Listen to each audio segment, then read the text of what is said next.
Appreciate it. I'd like to first thank Senator Durbin for a decade of leadership on this issue. It's been lonely sometimes, and it's been a privilege to watch you continue to come back again and again to try to make sure this common sense piece of legislation passes. I also want to thank all the religious leadership that's here today, a reminder that we are all God's children, and the faith-based community in my state have been active leaders on the DREAM Act and comprehensive immigration reform generally. So thank you so much for taking time out to come here. Look, this is very simple for me.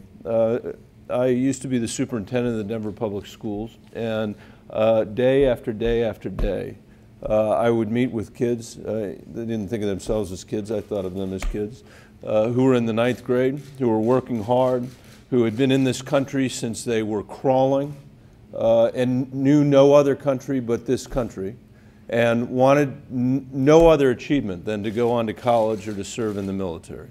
And it was about the 9th grade when they started to realize that the opportunities that are available to my children, who are here today, we're glad to see you, are not available to them through no fault of their own.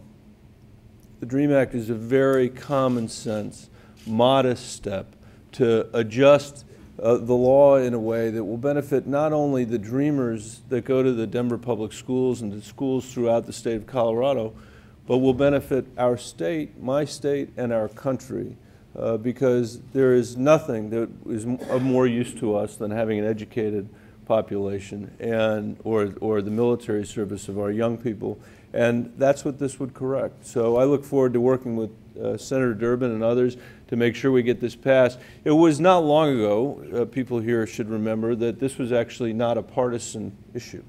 It was a bipartisan issue. And I continue to believe it should be a bipartisan issue, so we're going to be looking for people on the other side to help us get this done. So great privilege to be here today, Dick, and thank you for your appreciation.